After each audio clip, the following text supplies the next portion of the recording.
A very warm welcome to all of you who are joining us. My name is Yolanda Hendler. I'm the General Secretary at HIC. I'm just going to wait a few moments while our different participants enter the room. In the meantime, I'm going to share just some housekeeping. If you could perhaps share the slide, whoever's sharing screen, so we can connect to interpretation.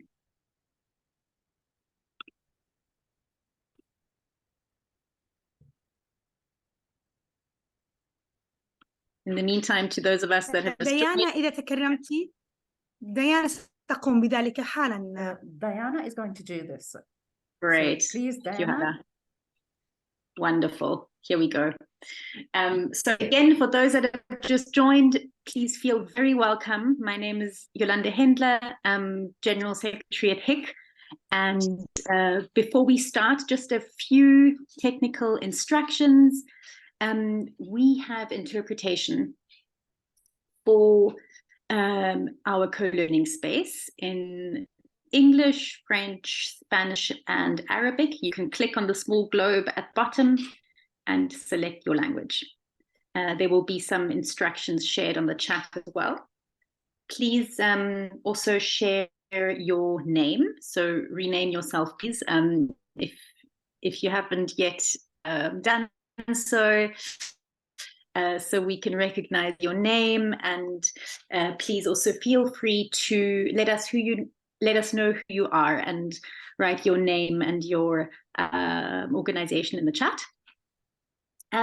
Then the chat is a space really where we welcome your contributions, thoughts, questions, clarifications. So feel free to use that during our co-learning space sessions. We will be having 4 live sessions over the next month, which we'll share more with you. And at the same time, we will also be meeting on a platform, Google Classroom, between sessions, which we will also share more with you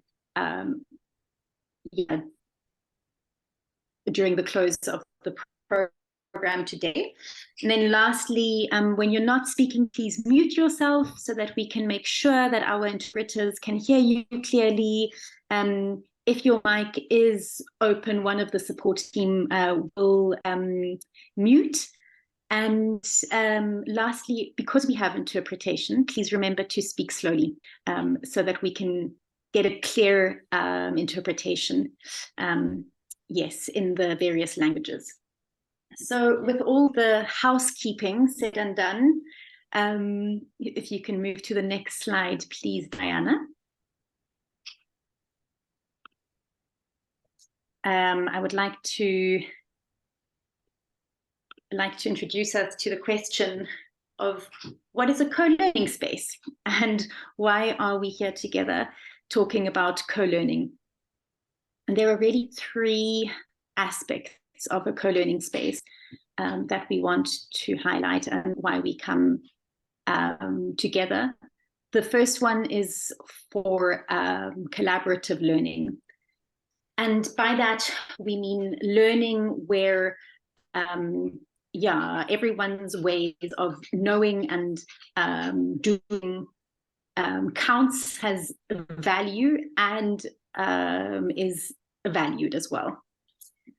The second reason for co-learning is that it's a space where we want to foster cross-regional political reflection and solidarity.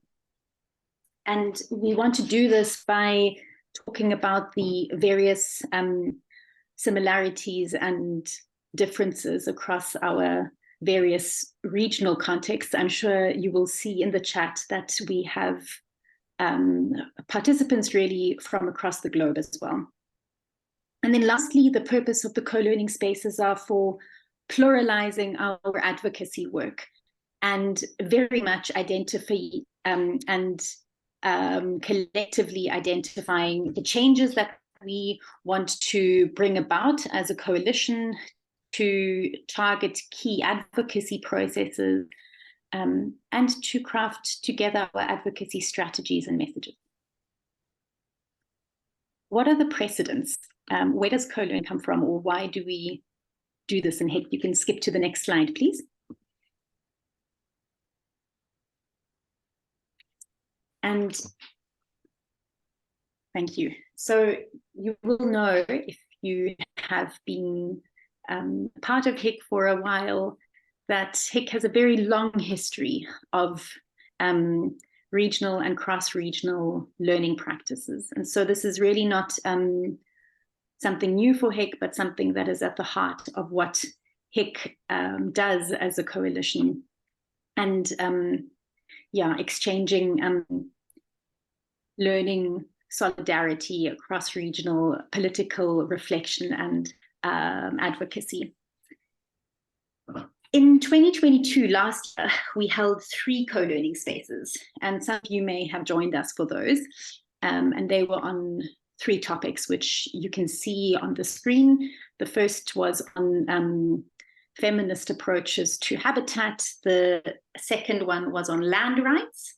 And the third one was on multi-level advocacy, or advocacy in multiple spheres. And you may be asking yourselves, why climate justice? Why are we pursuing this particular theme? And what is the angle that we will be taking? And the reason that we are looking at climate justice is because each of the co-learning spaces that we have pursued so far has looked at one of the 4 strategic themes of HIC, which are housing and land rights, social production of habitat and gender, and habitat and environment. And so climate justice really speaks to that 4th strategic theme. In the month of November, we will also be holding a co-learning space on social production of habitat. You can skip to the next slide, please.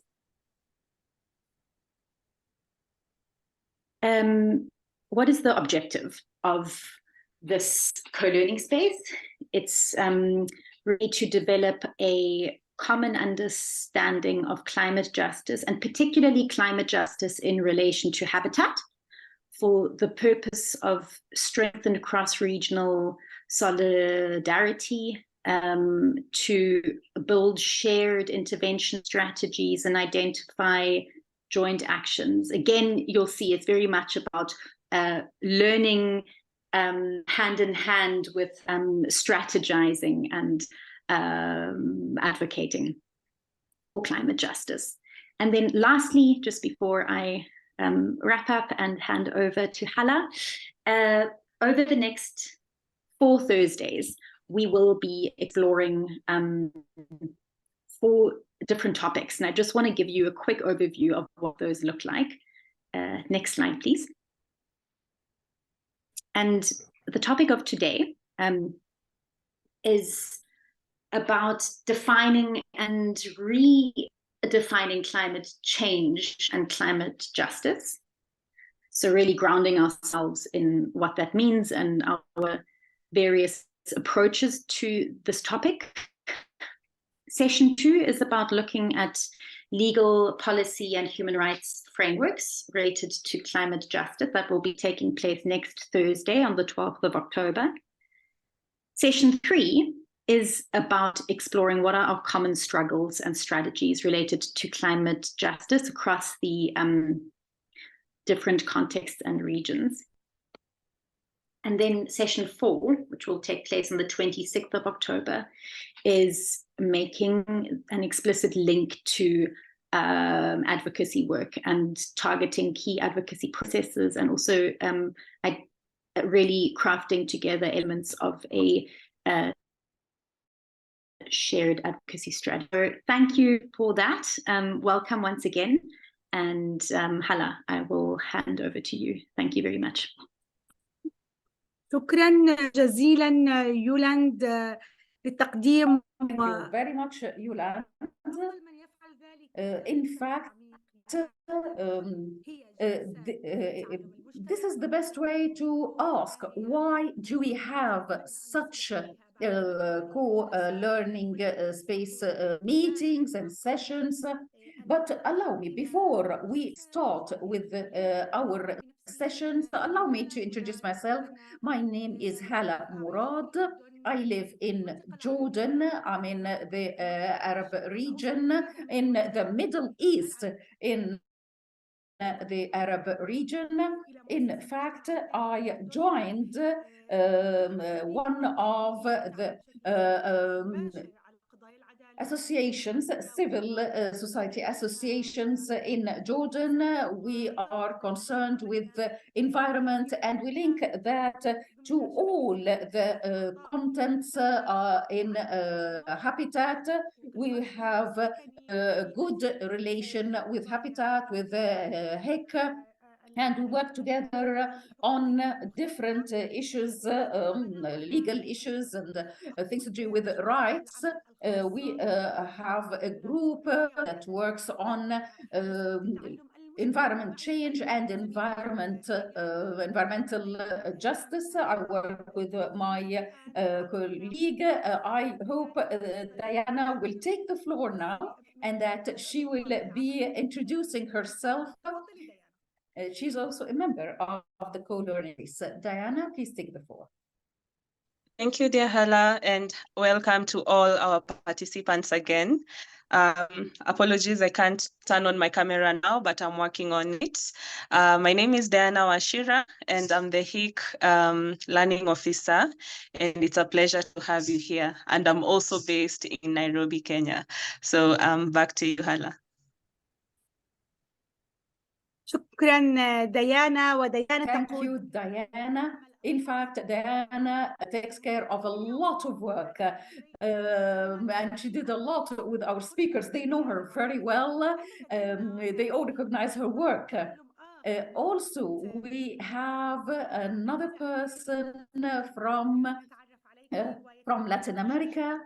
Please take the floor, dear. We want to know you better.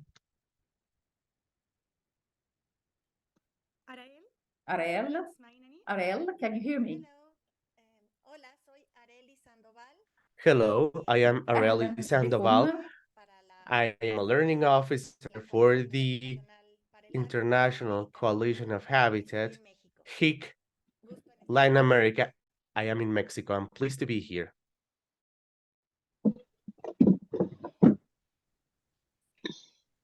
أهلا أريل. وأيضا أريل تقود مجموعة العمل الخاصة. Yes, Ariel is welcome, and she's also working in the group of the social production team. And we had 6 facilitators from different regions. They were working closely during the last 5 months, and in fact you will see the result of this work. Laura, would you please introduce yourself? Please, Laura, we hear you. The floor is yours. Welcome everyone. My name is Laura Tabit. I'm from Egypt. I'm co-founder of an initiative called Nawaya that works with small-scale farming families on agroecology. And we've been a HIC member since 2017, and very happy to be with you today. Thank you for joining. أهلا لورا. Hello, Laura. We have another facilitator, Humphrey. Can you hear me, Humphrey? Yes, I can hear you very loud and clear. My name is Humphrey Otieno from Kenya, Nairobi. I'm a member of Kenya Social Movement Network and also a member of HIC. I am delighted to be part of this conversation. And yes, let's have a great conversation. Thank you. أهلا Humphrey. Hello, Humphrey, you're welcome. We have another facilitator from Latin America. We can hear you. Can you please take the floor?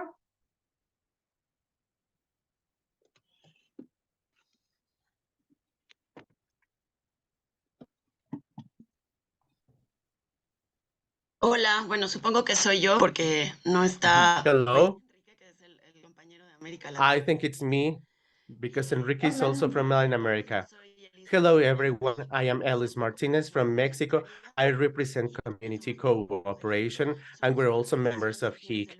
We are an NGO that accompanies social production of habitat processes in rural areas in Mexico, and we work mainly with indigenous peoples and agricultural people that have adapted to climate conditions and have protected their ecosystems, but they have also been subject to epistemological and structural violence that makes them vulnerable in the face of the crisis that we're facing.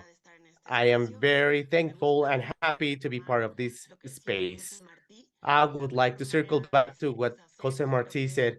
The best way of saying is doing, and I'm glad that we are building this learning because this will generate more actions that are intended to fight against climate injustice. Thank you. شكرا إلسي. ننتقل إلى فرانك. Thank you, Elsie. And now we move to Frank.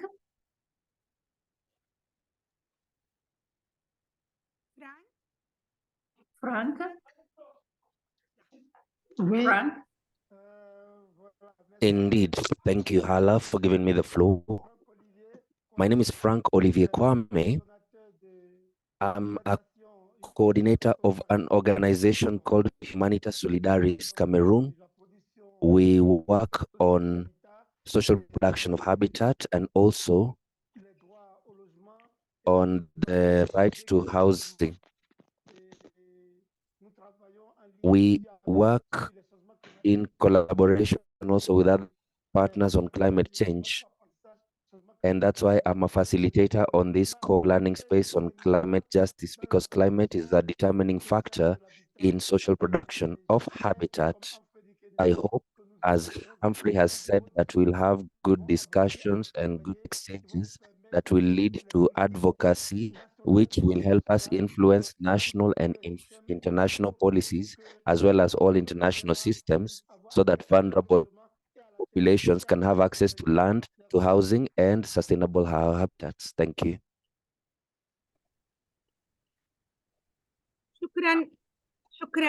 شكرا فرانك. وأخيرا عبير من المنطقة Thank you, العربية. Frank. Now Abir from the region. Hello, my name is Abir. I'm a member of one of the initiatives in Palestine, and I'm also a member of HEC. I also work as a facilitator in the co-learning space. I'm very happy that we are working together towards this climate justice for all. Thank you.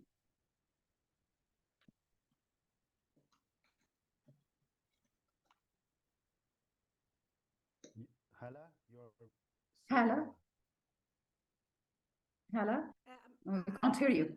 I'm sorry, says Hala. I'm sorry, my mic was muted. I want to say that we also have another colleague from Brasilia, and he's a lawyer, and he's working on the same topics.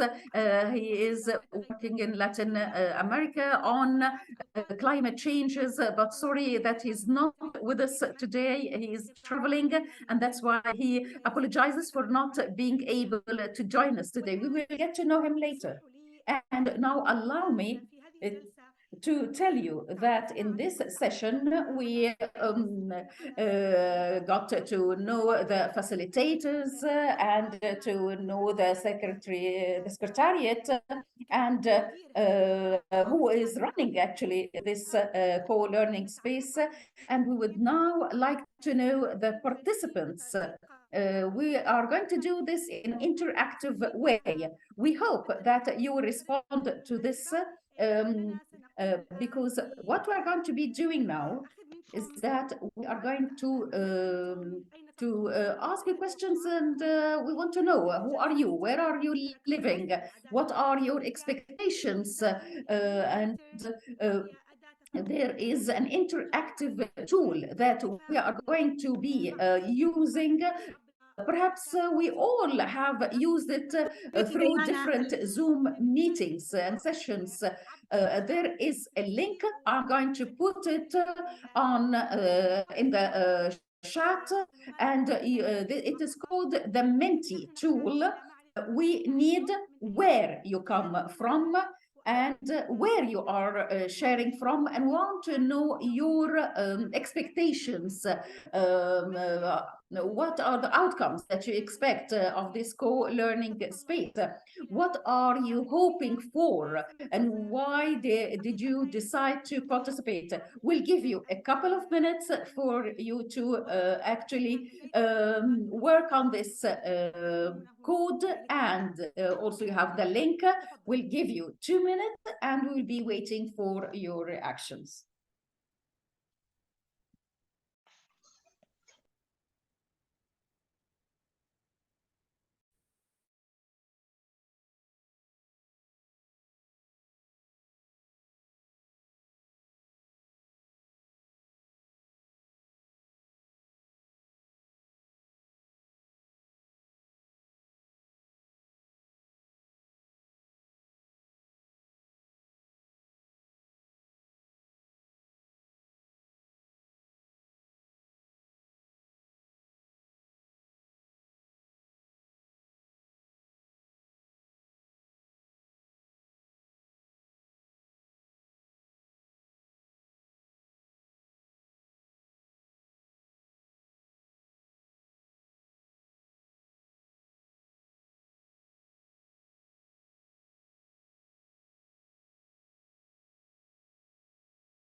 Hala, are we okay? Are we waiting for...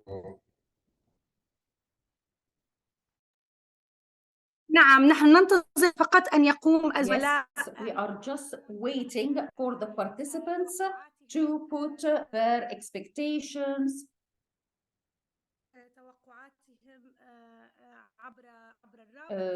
Through using the link, and after that we'll be sharing this with you. We are just waiting for participants to use the link and to put their comments. Yolanda, the floor is yours. Hala, thank you so much. Just while everyone is clicking on the Menti link and answering the questions, I just wanted to share that what makes this co-learning space special and different perhaps from other co-learning spaces is that the entire program and the content has been conceptualized by the facilitators that you've just met. And each of them are part of HIC member organizations. And so we really envisage this also to be a horizontal space of exchange. And thank you all very much for introducing yourselves. Perhaps, Hala, we could even share the screen of the Mentimeter so we could see the different responses as they pop up to the various questions.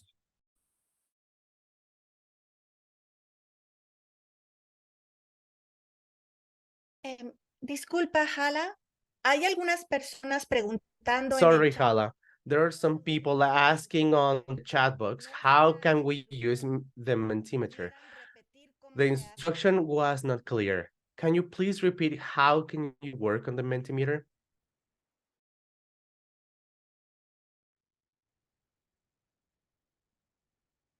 أنا فقط أريد أن أقول أن هنالك رابط الآن. I want to say that there is a link.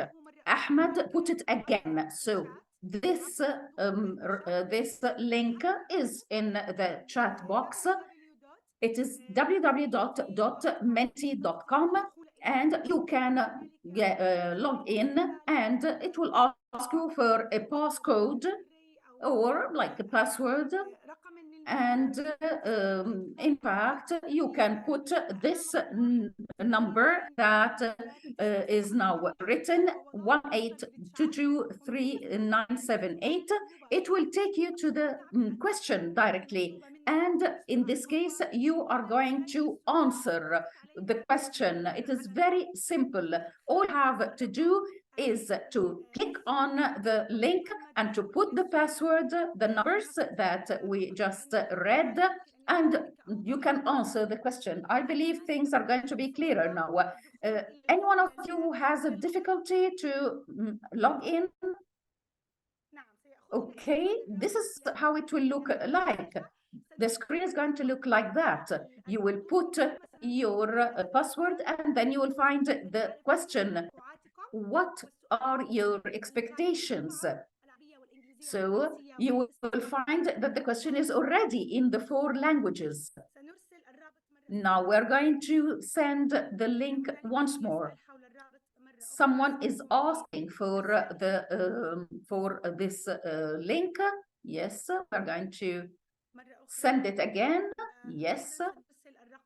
And the password, it's 18223978. That's the password. So in this case, you just click on the link, and after that you put the number. It will take you to this screen, and you will find that there is a space where you are going to put your answer. What are your expectations? This is the question.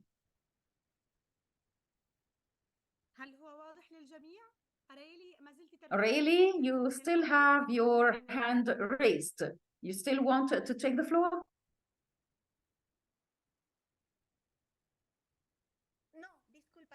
No, I'm sorry. It's just that I was sharing my screen, and when I'm sharing my screen, I cannot put my hand down. أوكي، شكرا. هل نستطيع أن نشارك الإجابات؟ Can we share the questions? Diana, can we share the questions? Sorry, the answers. Yes, I'm just trying to, sorry, I'm having a technical problem on my side, but I'm just trying to put up my screen to share my screen. But as far as now, we are not having any responses yet. So I'm just monitoring. So we are just waiting for the responses as we speak. So maybe a few minutes, a few seconds, 2 seconds. So if you are having نحن trouble, ننتظرك ديانا. نحن فقط نريد أن We are نقرأ. waiting for you, Diana. We just want to read the responses. Now I'm going to read what is written in Arabic. Diana is going to read in English, and so on and so forth. So let's wait and see who can share with us.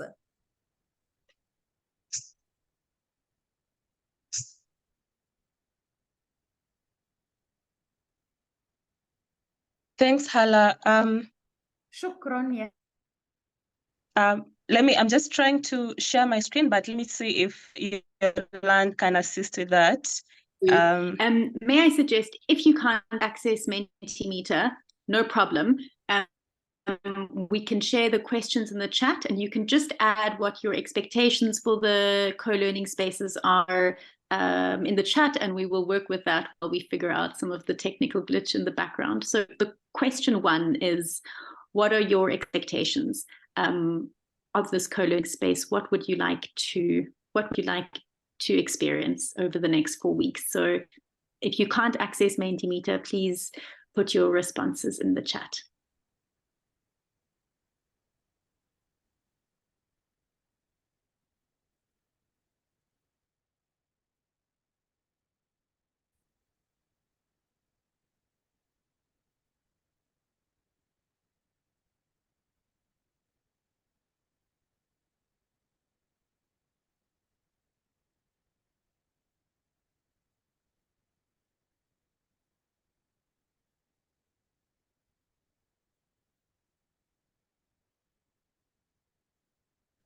أعيد أن أكرر ما قالته. I want to repeat what Yolande said. She said that we can write directly on the chat box. If the link is not working, no problem. You can just write your answer in the chat area. and we are asking you, what do you expect from this co-learning space? You can actually share through the chat box. If you cannot use the website that we have provided earlier.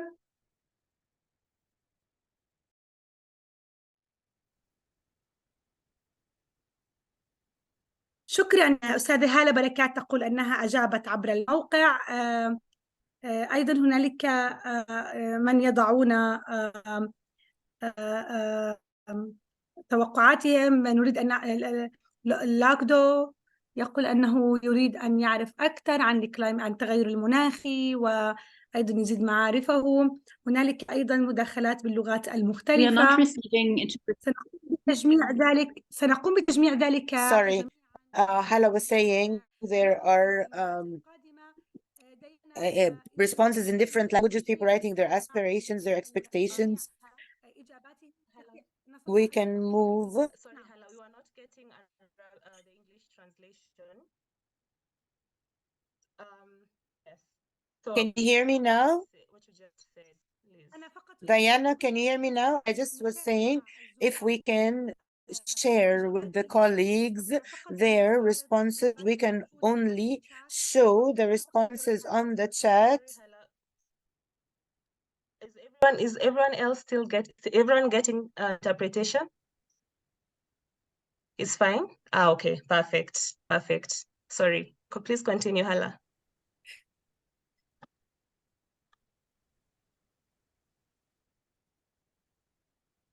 تسمعينني الآن؟ Can you hear me now?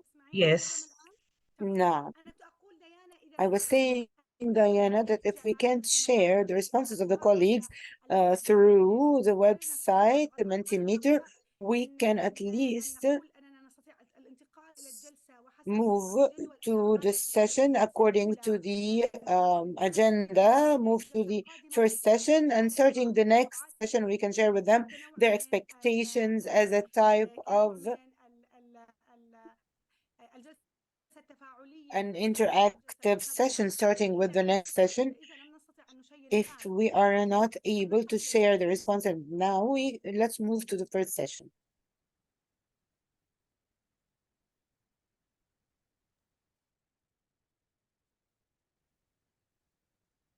Thank you so much, Hala. Sorry for that technical problem. I think now we are good to go. I'll just get permission to share my screen, and I will be able to share what is coming up from the sessions. Now, as we wait for that to happen, let's kindly then listen to Laura. Laura will let us know what has been coming out from the asynchronous activities. We were able to share with you some questions from in preparation for this session. And so we will be able to see what did come up from these questions we asked you to share your experiences on. So Areli, if you could please share the screen as I work on getting the permission, and then Laura will take us through the next 5 minutes.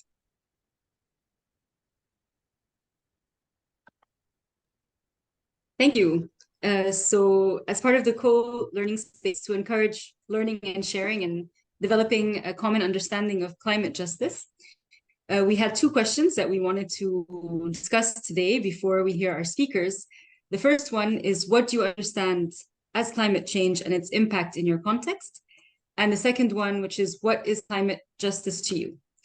So that would be really great to hear from the different people here today with us, as well as we go through the following sessions as a kind of parallel activity that we engage in discussion on Google Classroom. I know this is our first session, so maybe not many people have had a chance to contribute their ideas of what they think or how they wanted to answer these 2 questions. So I will repeat them and I will share with you some of the existing answers that we have already. But if there's anything that comes to your mind or anything you would like to share, please write it directly in the chat or put your hand up and we can engage in a discussion together so that everyone can contribute and that we can maybe have open discussion before we move to our speakers.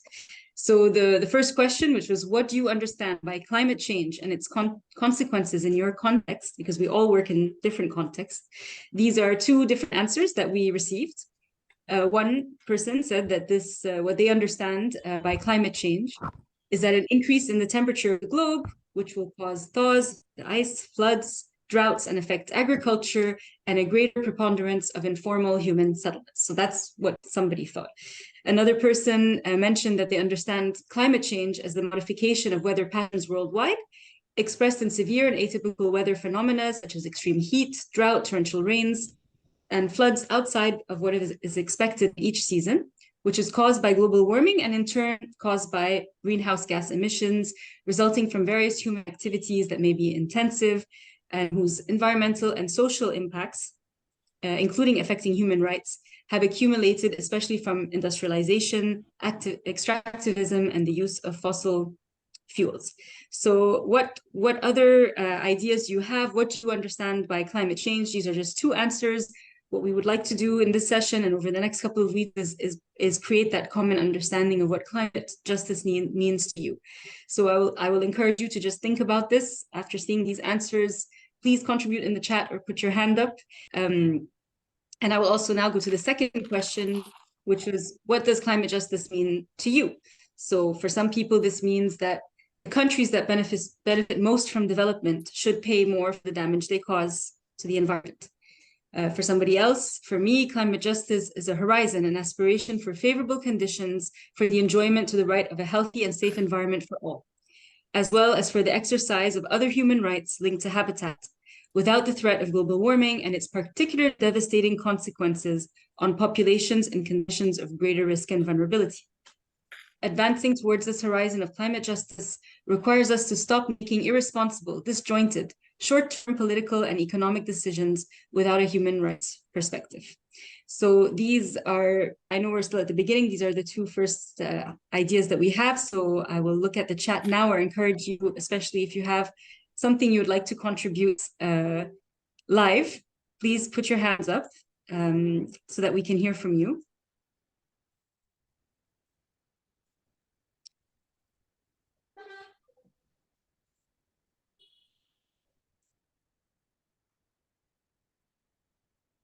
I'm looking in the chat. We're still on the expectations at the moment. If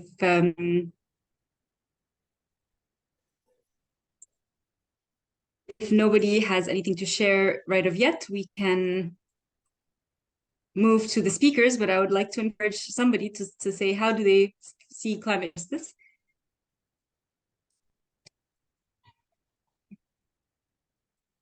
Or what does it mean to you in the context of your work? If you work, for example, if you work in agriculture, if you work in habitat, maybe different people have different views of how climate justice would work in the context.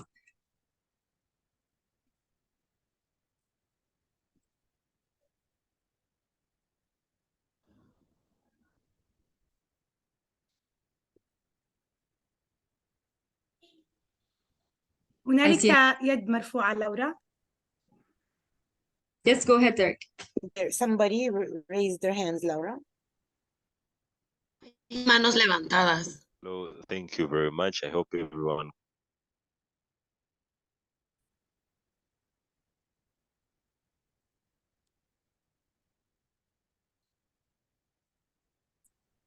It seems we have lost sound.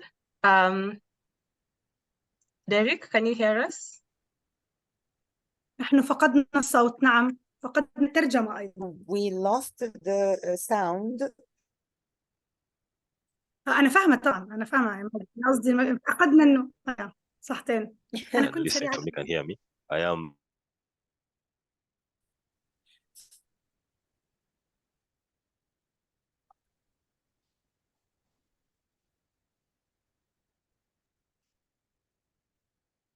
I am sorry, I didn't hear anything. Hello. مرحبا، نسمعك الآن. Hello, hear you now. عاد المايك لديك بالإقفال. هل يمكن إعادة فتح المايك؟ Your microphone is turned off. Can you open it? Can you turn it on, please? Okay, thank you very much. like I was telling you, I'm Derek from Habitat Defenders Africa.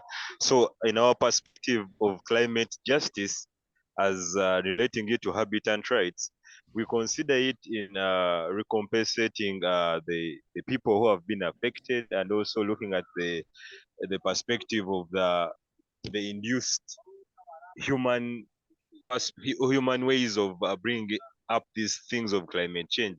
So for us to consider it in this way, that we relate it to find way of addressing the humans, the people who have been affected, by advocating for their rights, that they should be compensated, and those who are, for example, who are staying in informal settlements, who have been affected by floods, that we address it in this way, that they can access essentials and all other things that can help them in that way. That's how we are handling it, and that's how we are understanding climate justice. But we are hoping to understand it more from you people. Thank you.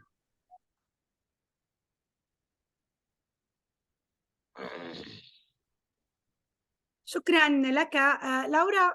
نستطيع الانتقال إلى المتحدث الأول.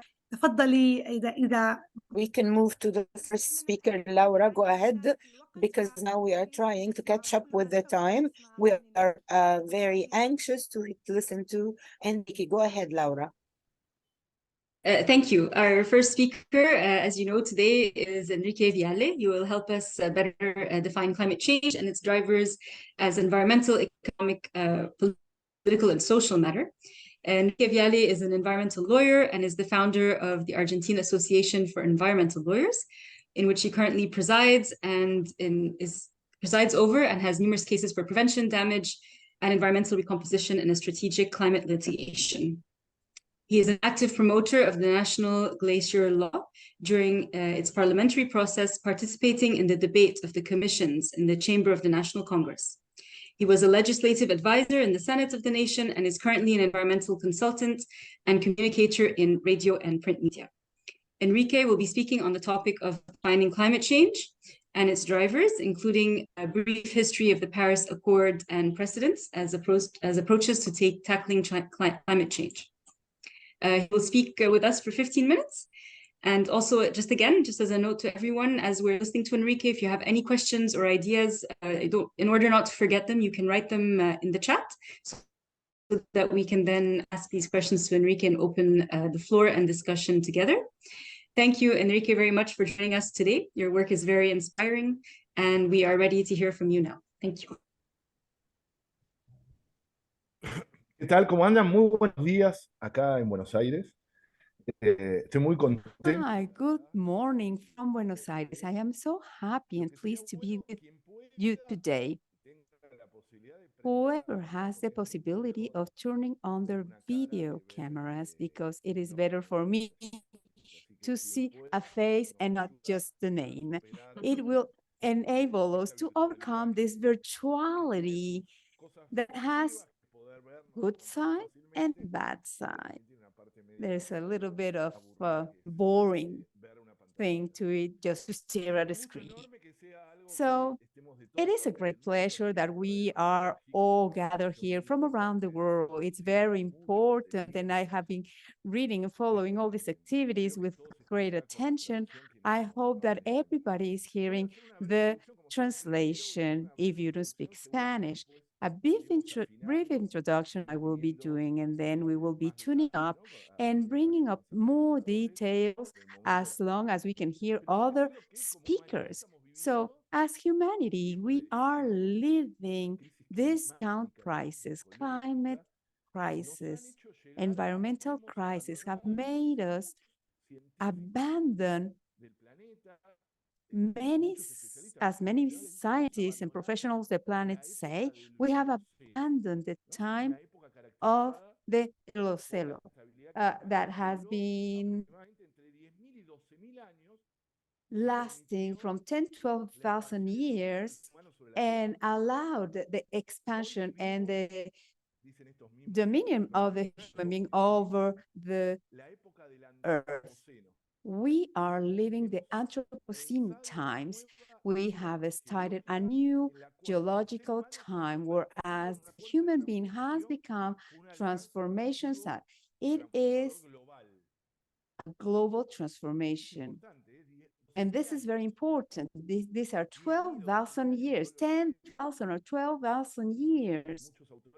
And many authors have said that we have started another time, geological times, where the human mind is to blame for changing things. All the geological changes had not been related to the humankind activities. This responds to many indicators. It is fundamental to see that we have global warming, extension of species, and the losing of diversity, aquatic diversity, mammal diversity, and then all those changes in order to keep the balance of ecosystems, increase of global population. And you know more than anybody else the process of human concentration that we are undergoing.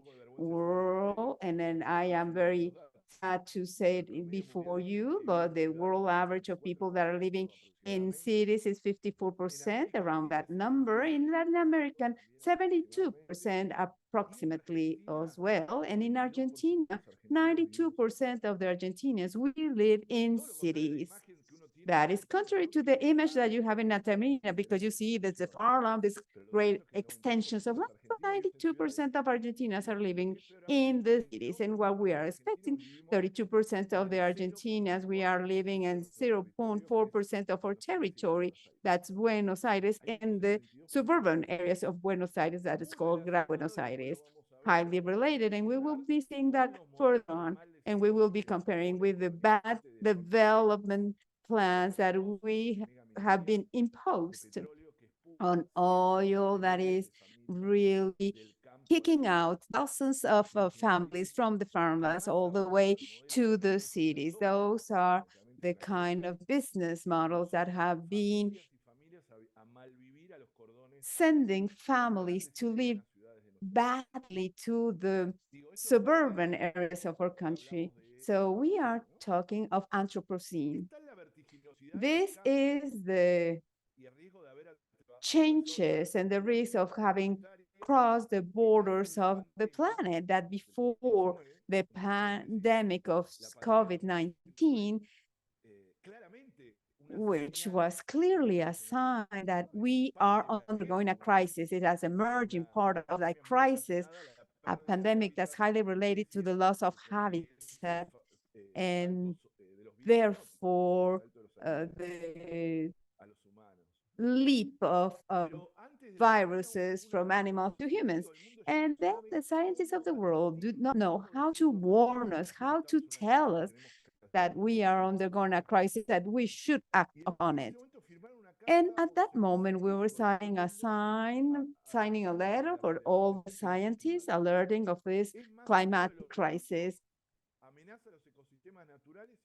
Or lateral ecosystems and humanities, all these chain reactions can cause important changes on ecosystems, on societies, and on economies that could make that huge areas of land on Earth will become inhabitable. This is what have been signed by 11,000 scientists that published this public letter, but that had not been seen because of COVID time. That COVID was the only thing that we heard about, and that other topics were neglected. And beyond on how and when Anthropocene started, well, there's a huge debate going on, and we will not be covering it in full detail. Some say from Industrial Revolution, that is the breaking point where you have this fossil fuel instead of carbon, and the others say at the beginning of this century that is related to oil in a massive way, that is the last century, and modernity on a capital modernism. Oh, no, we should not be calling it Anthropocene because it is capitalist modernity, the way of managing economies that was causing this climate crisis, and they cap it a cap Anthropocene. So other authors are talking after Second World War when it might be the starting point for the Anthropocene when the first atomic bomb was launched. But whatever the beginning, because it's not talking, we're just talking about 30 or 40 years of difference. The scientists agree that the acceleration of social development has been increasing. It's not the first 10 years, but the 31st years. And then we have witnessed this phenomenon of acceleration of social metabolism that is being translated and interact between nature and society. A consumption model has been consolidated that demands a greater amount of raw materials and energy for its maintenance, which drives the increase of social metabolism and brings with it a greater pressure on natural resources and territories. That accumulation by exposition that has been mentioned in Harvey, it is extractivist model, and in Latin America and Africa and the southern countries have led us to play a role in this Anthropocene era, something that we cannot discuss, a fate that has been imposed. We are the providers of raw materials for the overconsumption of the northern countries. And the northern development has been based on the extraction of the southern countries. And that is not new. We cannot stop from seeing the climate change with this perspective, or under this perspective, the old environmental debt that is being renewed constantly. And there's where we find this concept of climate justice. You know that the United States, it's only 4% of the world population, and they are issuing 18-19% of the greenhouse effect gases, and only a handful of companies are provoking this climate change. And this is key, that an organization such as HIC that has a social responsibility that's fighting for social justice, then you have to take into account social justice and climate justice together. We cannot neglect who the real liables are, because normally they say it's climate change that is to blame, but no, it is not climate change that caused that flood. Even the speeches of governments, they say we are all liable for climate change. So if we are all, nobody is, So, but we do have very specific people that are liable, that should be paying for it, not only on infrastructure and housing and so, but also what is environmental debt? How should they be paying? But I know that this is not for this event, but we have been working in this very specific way that financials are pressuring us and collapse our heads, such as they do in Argentina. We have this financial debt, and this could be translated to financial justice liability. We have trading. Trading covers everything. Everything is being privatized. Everything has an odor. Everything is sold and bought. The woods, the ecosystems, water, and we are depending on it on our lives. In a frame of an article that was published, we should be following society in the environment. We are activists, and we are paying attention, especially all those that are trying to be creating this social environment and put together. It is like a series, like a top film or movie. So many things are going on, have overcome the most science fiction, imagination. I could say that the last season of Black Mirror, I don't know if you watched that Black Mirror series. If you have seen it, I know that you know what I'm talking about, you know. We're talking about spectators, and because there's no surprise now. The reality overcame science fiction. The series, we are living something that's similar to what is showing on the series.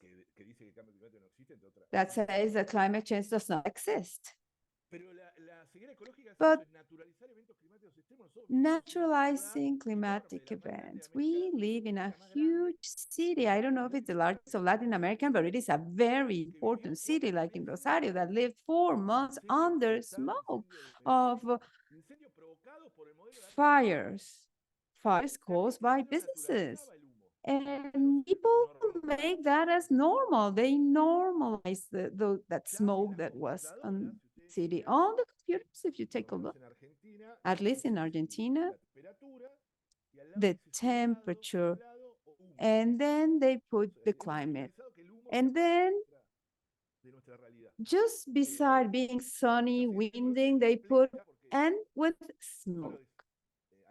Not only we're making that as a natural thing, and we see the government that is making this as a normal thing that we should be living in our region. Well,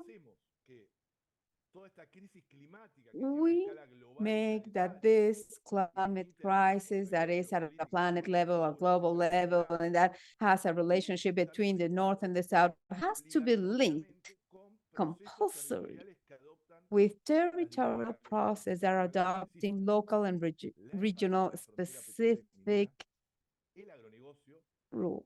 Agribusiness, intensive husbandry, expansion of forests, the construction of mega dams, large-scale animal factories, fishing frontiers, and even as the so-called green energy transition is in dispute. It has become the new altar to sacrifice the people of the South. It has acquired a new name, and this is called energy transition. Why should we not sacrifice the northern part of Argentina? Because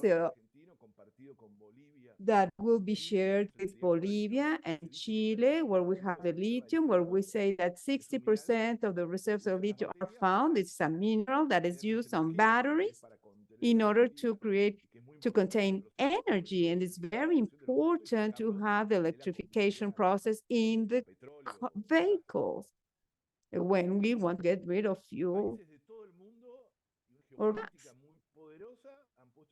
This is very powerful geopolitics that are put at risk indigenous communities again.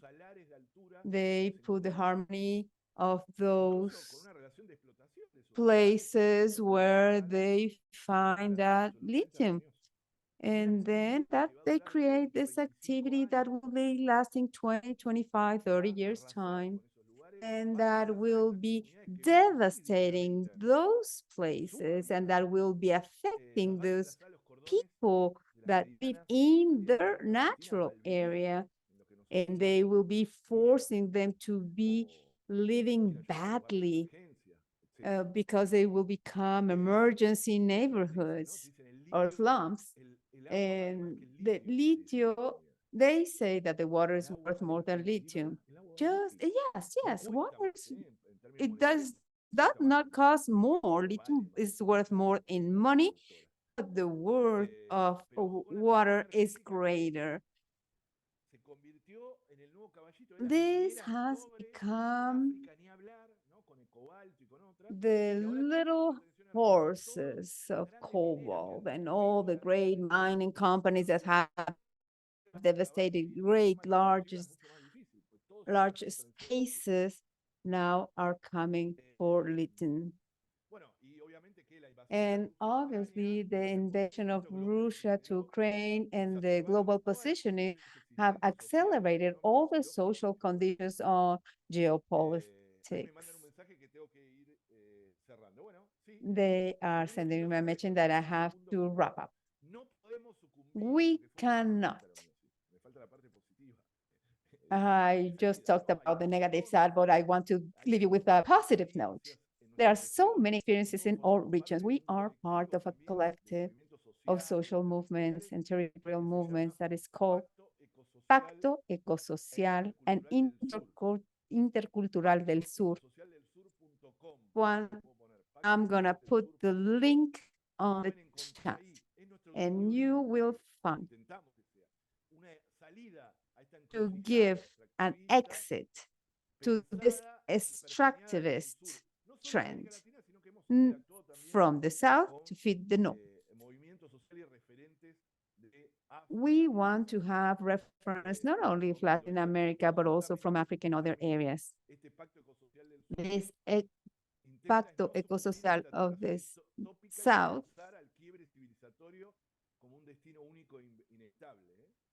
wants to make us believe that we can have resistance, resilience, a new pact with life,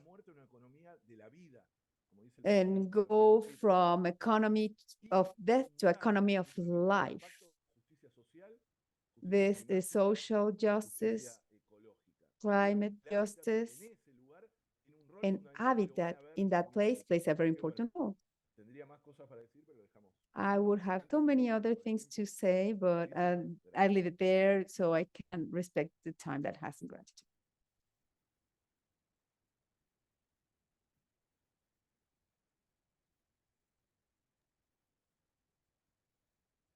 Thank you so much, Enrique. Muchísimas gracias, Enrique. Thank you so much for that wonderful session. I'll now hand over to Humphrey, who will lead us in our first question and answer session, reflection session, and then take us over to the next speaker. Humphrey, if you can hear me. Yes, thank you very much. I think very, very insightful contribution there by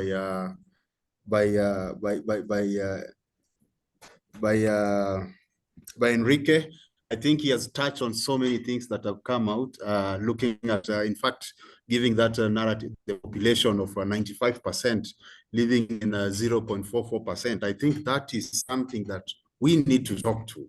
How can that kind of population living in cities live in that kind of situation? And this is quite a scenario that we see also in Nairobi, where you find 63% of population living in only 2% of land. So anyway, I want to open it up and just to welcome you through questions and answers so that we have this interaction. So I don't know who has a question to Enrique so that we can hear from your perspective and also give your comments also. Is this something that relates to you? Are you seeing some similarity? So who wants to go first? Let me see your hands. Let me see your hands. Who wants to go first? Has anybody seen anybody? Haven't seen any hands. But as you can hear from Enrique, there's quite a number of this issue of loss and damage, which people keep running away from. I think it's going to, yes, I see already Anna Pastor. Anna Pastor, you want to speak to us? Welcome, Anna. Muchas gracias, Humphrey. Thank you very much, Humphrey. I just want to say that, first of all, everything that was presented by Enrique is so valuable, especially to all of us that are ignorant about climate justice related matters. But I would like him to share with us the positive side of things. He said that he ran out of time, but since he introduced the problems, I would like him to speak to us about the avenues for the future. What are we supposed to do right now? Thank you, Anna. That is a very straight question to Enrique. Enrique, you want to, anybody else? I can take 3 questions before I open it, give it back to Enrique to respond. Any other question from any of us? Yes, Yolande. Thank you so much for that presentation, Enrique. I think really showed us the various drivers of climate change and the interlinkage between the environmental, economic, political, and social matters. That justice and climate change is really not something we can approach in a siloed manner. I'm wondering if you would be able to just briefly tell us a little bit about the Paris Accord and any sort of other important global precedents that have been used to tackle climate change? Okay, I'll take the 3rd question if there's anyone. Any 3rd question before I pass it to Enrique? Any questions? If not, we'll still have other chances. We'll open it up later. Just take note of your question and we'll pass it there. So Enrique, so number 1, since you opened the conversation, so what are the solutions? What are some of the solutions? Since you just talked of the negative part, what are the positive parts about this and what are the solutions? Number 2, what are some of the accords, some of the Paris Accord? What are some of the successes? What do we want to hear about around it? Enrique, back to you. Muchas gracias por las preguntas. Well, thank you very much for your questions and for listening to me. So let's go backwards. There was something interesting. Pope Francis, I'm not saying this because I'm religious. I'm saying this because he published a very, very interesting document. The first document that he published was in 2015, which is Abu Dhabi C. And I suggest everyone to read that attentively. And the first document about these topics, he talks about habitat and territory with a very harsh criticism. And the second one that he published was Laudato Dem. You can find it available in several languages, and it's magnificent. In my opinion, these are the most important documents in the 21st century concerning climate and environment. In the latest Laudato, he quotes Donna Horrible. Just to give you an idea, this was unthinkable because we're talking about a pope. And this speaks volumes. But why am I talking about this when talking about the Paris Accord? Because the first criticism was published before the first summit on climate change back in 2015. That event was a turning point. This is to answer Yolanda's question. This had a lot of significance because that's when the Paris Accord was signed by many of the countries in the world when they are explicitly agreeing to reducing greenhouse gases. So the temperature limit is not surpassed. This means this is a limit that dates back to the pre-industrial times. This is 1 degree. When talking about 1.5%, we shouldn't allow as humanity to there be an increase in climate temperature. So if we stopped our emissions, we can stay below the 1.5 degree limit. That was 2015. Many years have passed since then, and we are even talking about a 2-degree limit. But with every 0.5 degrees, and this is something I talk about in every public speaking opportunities I have, what is the problem with increasing 0.5? With every half of degree, there is an extinction of a species. with every half degree there is of an increase, there is total change in the environment.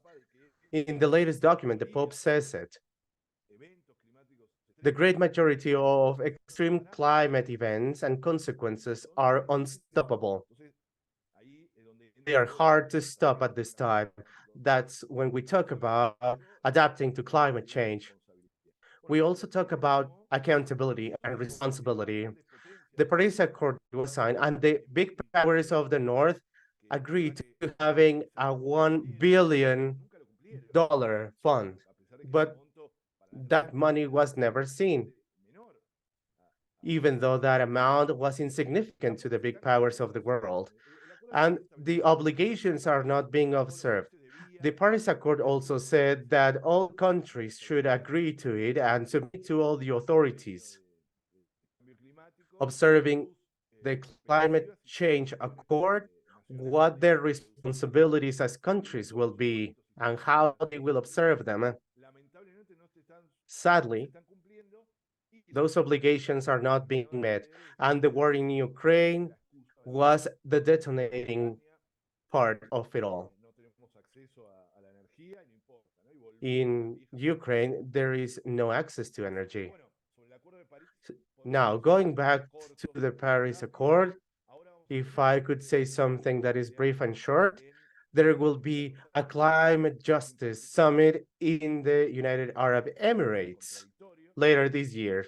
It's contradictory because the UAE is a oil producing country, but there are big expectations about the summit in Brazil. I don't remember the author. I think it was Galeano, but I can't remember correctly. This is Summit 28, and this shows how bad we're doing. We should have given a solution to the problem back in the 10th summit, but we are in Summit 28 right now. And there is an author that says that everything started in the first climate summit. It was COP something. And this is a testament to that. On the positive side, I loved your question, Anna. It's very difficult to summarize that. In our website, paracosocialdelsur.com, you can see some information about. We need to talk about a new emancipatory horizon without going back to Africa is telling us that to get away from poverty, we need to find the root causes for poverty, which is extractivism. In Argentina, we're undergoing an energetic change, but we are doing a lot of work in extractivism in Argentina. Sadly enough, we have one of the most hydrocarbon places in the world. Vaca Muerta has been working on this for 10 years now. But our poverty is through the roof, and we need to expand the frontier of agribusiness. Okay, great. Great. I think we are taking note of some of those commentary from Enrique. Enrique, did I cut you? Or, just to ensure that we are on the same page?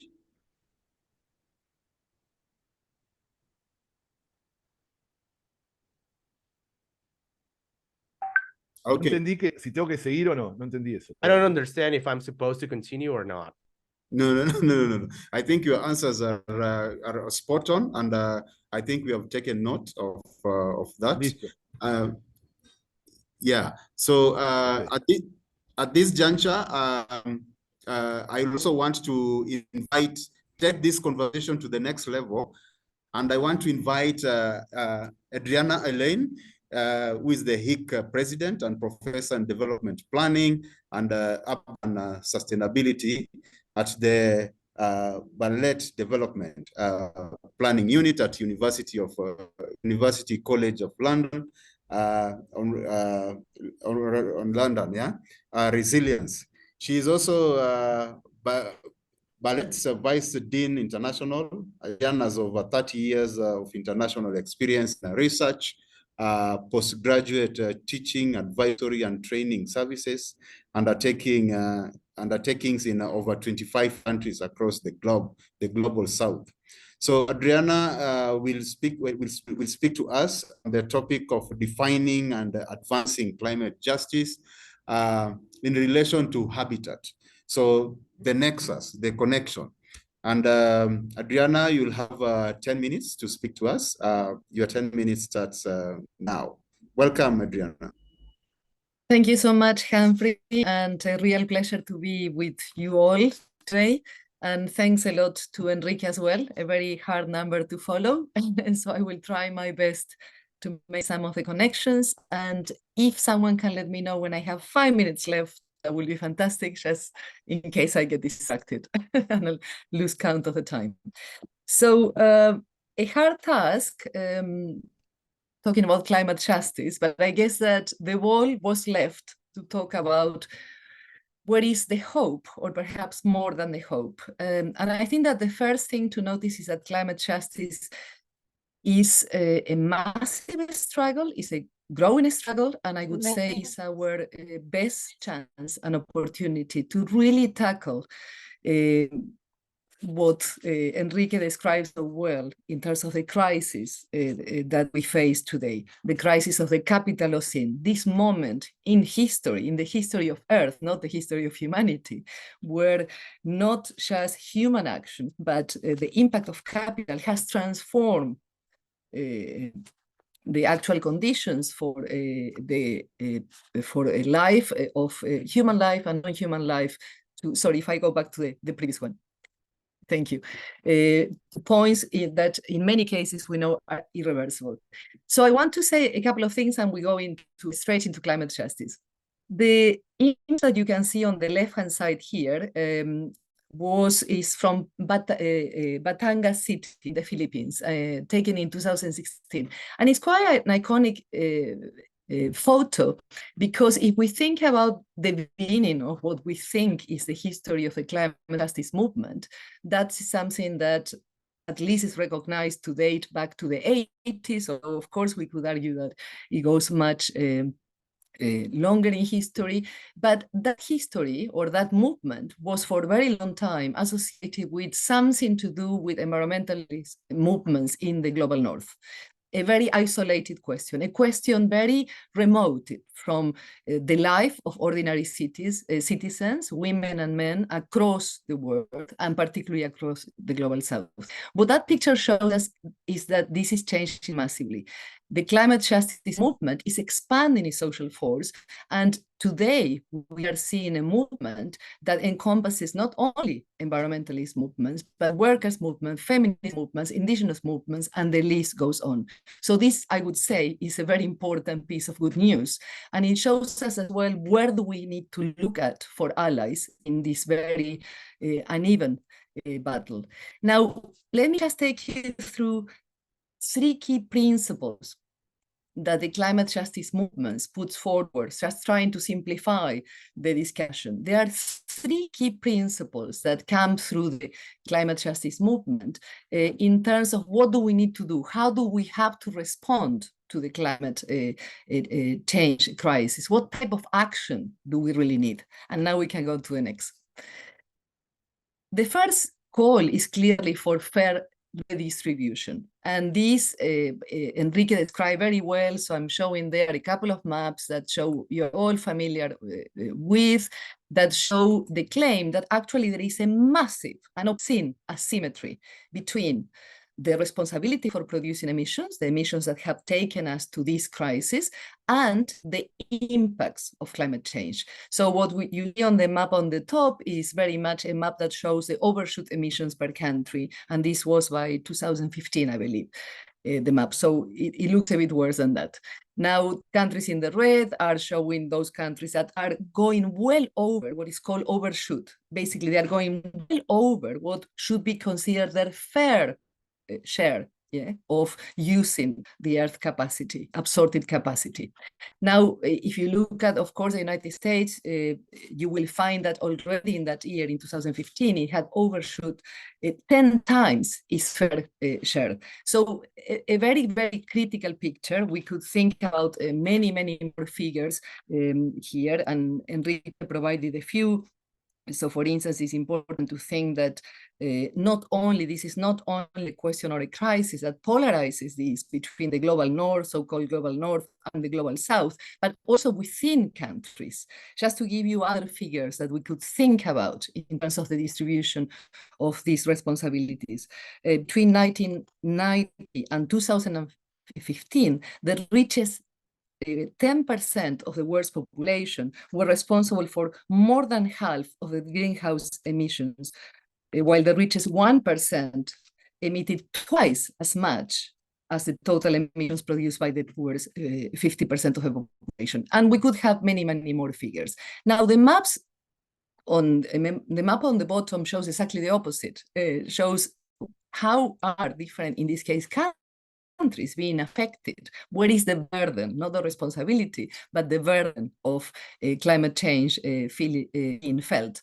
And again, there is no surprise here, but what is important to see is that this map is made of a combination of vulnerability that is looking at food, water, health, ecosystem services, human habitat or built environment, and also infrastructure. So that combined vulnerability is the one that explains these critical levels of vulnerability. Let's go to the next one. I can see that I'm already going badly in terms of time. Now, the second key question that also the climate justice movement highlights very strongly is the fact that we are not only talking about denouncing, which is a very important function of the system of the movement, denouncing this, again, showing asymmetry between responsibilities and burdens, but also denouncing and looking to change and reshape the fair redistribution of resources. Again, there are many, many figures that we could share and look at, but the one that I'm trying to share with you today is looking at, for instance, what happened between 2012 and 2020 in terms of the climate finance flow that has been activated through the different COPs, the different agreements. And what we can see is that back in 2012, there was a massive bias towards mitigation actions in relation to adaptation. And that is something that we seem to be catching up, but it still is far from enough. With one of the critical problems being that actually the climate finance is not trickling down locally. So it's not trickling down to the places where the burden is being felt, and even less locally. So if we go to the next one. So if one of the questions is that of fair distribution, a second key question that the climate justice movement highlights and fights for is one of recognition. And this is important because in a way, this synthesis that I'm putting here is basically saying, well, if climate change exacerbates existing inequalities and also produces new ones, it is also important to then acknowledge that inequality makes climate action less effective or discriminatory. In other terms, there are two sides that are completely linked. As Nancy Fraser used to say, you are not going to be at the end of any redistributed effort if you are invisible. And the question of invisibility talks to indigenous peoples, talks to women. I know that we're going to come to that, talks to many, many groups, wrongly called minorities, who are still very marginalized from making decisions, from being recognized in the impacts they receive. Here, what is very, very important is that we think about the question of recognition in an intersectional way. That is to think about who is most affected and who needs to have a voice in this debate and in action, who needs to lead action and needs to have clear and effective access to finance across class, gender, race, and ethnicity, and of course the list goes on. The question, of course, if we go to the next one, is clearly exacerbated around, or not exacerbated, but clearly and obscenely shown in the case of the sort of the level of displacement that climate change is producing. Look at some of these figures. Since 2008, an average of 26.4 million people per year have been displaced by climate-related disasters. And I promise you that this is a complete underestimation, because it doesn't take into account anything than just large events. Since 2009, climate change displaces approximately 1 person every second. And these figures, when we think about displaced people, these are not just people. These are women, migrants, of a particular, there is a very strong correlation with regards to who is at that losing end. If I go to next.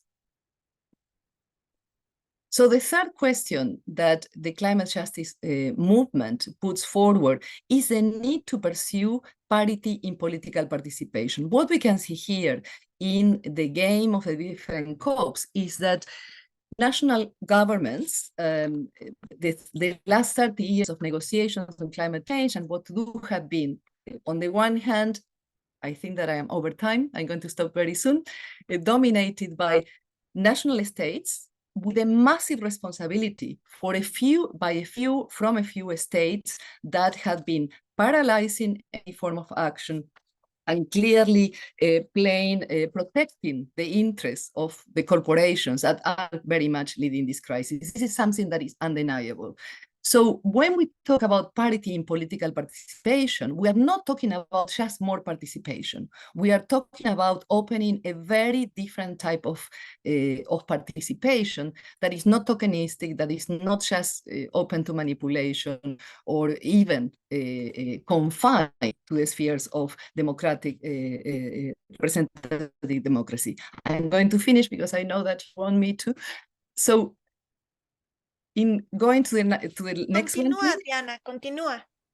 Continúa, okay. Sí, I thought that I'm doing badly. You can continue, Adriana, because you were given more minutes. I'm going to wrap up with this slide, and then I'm very happy to expand when we have a chat, yeah, after Priscilla's presentation. So I just want to finalize with one point. And because again, of course, we need to land all this in relation to habitat-related rights. What does it mean? What do these three key tenets that I talk, sorry, not four, but three key tenets that I talk about today really mean? A critical question is, you will see, has been again mentioned and is gaining great momentum, is this question of localizing climate action. But what I want to put forward is a notion that is not only about localization, but localization and democratization. This is extraordinarily important. And what I put here is something that perhaps could help us to come back to what we can see. I was looking, these are 8 principles that were put together by the IAID and the World Resources Institute that try to spell out what and how locally led adaptation might look like. And I invite you to think that these key principles are also crucial, not only for adaptation, but for adaptation, mitigation, and the very important question of loss and damage, the question that Enrique also started to talk about, the question of the environmental and climate debt that we need to clearly and strongly continue to fight for. So you can see them there. And in no order, yeah, in priority order, of obviously the question of evolving decision-making to the lowest appropriate level, addressing all structural inequalities, again, remembering what we learned about misrecognition. So the fact that certain groups, social groups, are at the end of receiving disproportional impacts has to do with conditions of structural inequalities that need to be tackled. Providing predictable and accessible funding, this is critical. I said before, yeah, adaptation flows, finance flows might be growing, still not enough, still they're not traveling to a local level, and let alone the question of reparation that comes connected with compensations and reparations for loss and damage. Fourth, investing in local capabilities to leave an institutional legacy. This is not about raising awareness. or just about raising awareness about what climate justice, climate change is. It's very much about building those capacities and also recognizing the capacities and capabilities that already exist on the ground. Building a robust understanding of climate risk and uncertainty, this is critical. We need to popularize a science of uncertainty because we are going to continue living with these conditions. Building flexibility in the design of programs and possibilities to learn by doing, because we haven't been in a similar crisis in the history of humankind before. So we cannot do without learning by doing. And last but not least, the principles of ensuring transparency and accountability, and of course, collaborative action and investment. I'm going to stop here. Apologies if I took over. I probably shared a tenth of what I wanted to, but this is it. Thank you. Thank you very much, Adriana. Those are wow. Those are the wow of climate justice, I can say. And I like that phrase of advancing climate justice is equals to localization and democratization. That is very powerful. And I think this is the take home for majority of us who are here to learn. And I think perhaps we need to set aside for you to take us through this subject, yeah, deeply, so that we be able to deepen the understanding. As you have said, let me just stop you there so that I can open it up later for us to have a conversation. At this juncture, let me invite Dr. Priscilla Achakpa, who is a global lead of a Women in Environment Program, WEP, a regional women-focused organization with headquarters in Abuja in Nigeria, a gender expert and development practitioner with 25 years of experience. She has held many positions at national and international level, working with a wide range of development actors, government, UN agencies, CSOs, and feminist network in the area of gender, environment, and climate change. Priscilla is also passionate about gender and the environment. So Priscilla will be speaking on the topic determining the impacts of climate injustice, disproportionately affecting the most vulnerable groups. And here we are talking about women, children, elderly, indigenous people, including rural and urban communities. So Daktari, or what we call Dr. Priscilla, please, the floor is yours. We'll give you 10 or so minutes, depending on your presentation. Welcome, Daktari, or what you call Doctor. Good evening from Abuja. Good afternoon, wherever you are. Good morning. I'm sorry that my network is not very strong, so I might not be showing my face. That is why I just put it now so that you can see me, and then I put it up because I don't want it to cut off when I start speaking because of the network connectivity. I hope that is fine. Thank you.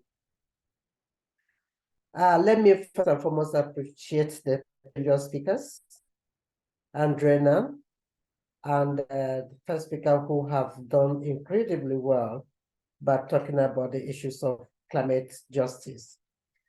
Indeed, I'm one of the movements, particularly in Africa and the world.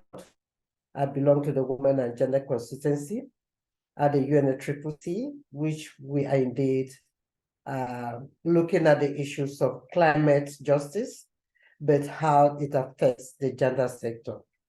Now, let me just say that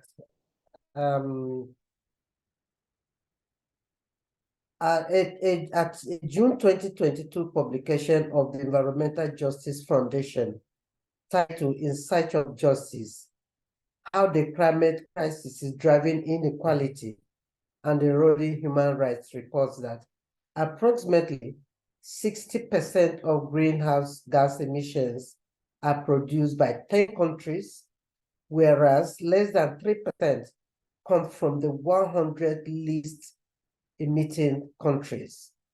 The report asks that the richest 10% of the global population generated 52% of the cumulative carbon emission from 1990 to 2015, where the poorest have generated a mere 7%. Yet, it is often the countries and the populations with the least historical responsibility for greenhouse gas emissions who are being impacted first and worst by the climate crisis. This is a clear definition of climate injustice, and climate actions must urgently increase in speed and ambition, and it must take place within the framework of climate justice. Let me start by saying that just last month, we had the African Climate Summit, which was held in Nairobi. Some of you, Humphrey, I know that you're from there. I don't know if you are there. It was a struggle to get the agenda of the indigenous people, the agenda of the women to be incorporated into the outcomes, even from the beginning. We have to fight from the background to ensure that the voices of the poor are being heard. And yet, it was a horizontal tax. Towards the end, I was given an opportunity as an afterthought. What I mean as an afterthought, because we have to fight to get to the table, to get to the decision making, to get to the policy making. That is how climate injustice is being perpetrated for and by the people who are mostly affected by this climate change. And when I went to speak, I spoke on behalf of the whole of African women. And one of the things I said is African women cannot be an afterthought. African women and indigenous people cannot be an afterthought in decision and policy makings. It was because we had to fight to get there. And that is why the climate justice movement must increase in size, and every one of us must be part of it. Though the impact of climate change are felt by all humans across the world, specific regions and demographics disproportionately suffer the attendant risk, hazard shocks, and stresses. These groups may include, but are not limited to, women, children, persons with disabilities, the elderly, indigenous peoples, rural and urban communities. Climate change is worsening existing and historical regretted inequalities historically suffered by these groups. Women, and I take them according to how climate change impacts or injustices is being perpetrated by humans. Women, the issue of patriarchy is a major factor of inequality against women, fueled by sociocultural, religious, and economic factors. Patriarchy limits women's agency, their rights to education, health to ownership, power and control over their bodies, and to own critical resources such as land. Climate change has added a layer to the depth of inequality suffered by women. With limited fertile lands, low crop yields, scarce water, droughts and floods, women household cooking, as well as for other domestic uses. Women have had to walk longer distances to access fertile lands to engage, and that is if the lands are available, because there's the issues of commercialization and commodification of land. And of course, in some cultures, women cannot own land, you cannot even access it. I come from a culture and from a tribe where myself, I'm supposed to be a commodity, and not, I'm supposed to be inherited, I'm supposed to be property, and not to be, to have access or ownership of this very important resource, which is land. And so these are some of the challenges that women face. The second one had to do with children. In times of drought, water scarcity and extreme weather events, children who have weaker immunities are more susceptible to disease and death. Children also face extreme hunger, physical and emotional stress in times of weather-induced displacement, which also causes a disruption in the schooling/academic pursuits. Climate change thus worsens the situation of out-of-school children, especially those from poor households with low socioeconomic status. And let me add that the issues of menstrual hygiene and dropout of schools, of girls from school, is a huge thing, which is also an issue of climate change and needs to be addressed when we're talking about climate justice. The other aspect which I want to think about is the issue of people with disabilities. Often, people with disabilities are even not seen as an inclusion when issues of climate change is being discussed. Yet, they are limited by physical, mental, or visual function, and often requiring support of others to carry life functions. In terms of extreme weather events, the needs of these people are often considered secondary, especially that they are able to adequately navigate physical spaces unaided. People with disabilities are likely to be washed away by floods or burnt by wildfires due to their impaired mobilities. While ill from climate-induced diseases, persons with speech and hearing impairments are more unlikely to access adequate medical care due to challenges in access to health facilities, and when they eventually do, communicating with healthcare workers is difficult. I'll go to the third one, to the fourth one, the elderly, due to their frail natures. The elderly, similar to persons with disabilities, suffer various forms of immobilities and their need to be aided to navigate climate risks and impacts. The indigenous people suffer a stampede on their cultures. Food, indigenous knowledge by capitalists, inclined initiatives and actors. Climate change has increased the tensions over the use of scarce land resources, leading to increased land grabbing inhibited by indigenous people. Climate change, which has led to loss of biodiversity, erodes the cultural heritage and identity of indigenous peoples as they're compelled to alter their clothing patterns due to the loss of the natural materials with which they source from their environment. The rural communities lack adequate education and access to current and scientific information on the changes in weather and climate, which could enable them informed adaptive and mitigative actions due to the growing complex externalities in climate science and the changes in climate, which defy historical, indigenous, and traditional predictions. Rural dwellers risk the losses of their livelihoods due to their inability to access adequate climate information. Yet, some rural dwellers adhere to superstitions due to poor access to education, and these factors conjure to worsen inequalities suffered by rural dwellers.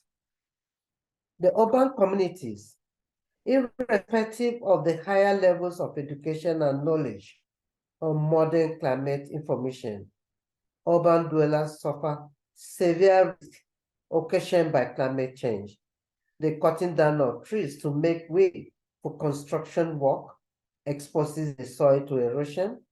The sinking of boreholes creates boreholes and distorts the underground soil structure, making urban areas more susceptible to underground works. Shocks. Urban communities are thus more susceptible to flooding and other climate risks, such as dry spells and extreme temperatures, due to the heavy loss of tree and land cover in urban areas. And let me say that as a hike member, right from 2001, 2002, 2003, we've been fighting the issues of urban injustices in Nigeria, particularly the issues of commercialization of land, the lack of adequate housing for the poor people who are termed to be living in slum structures in Nigeria.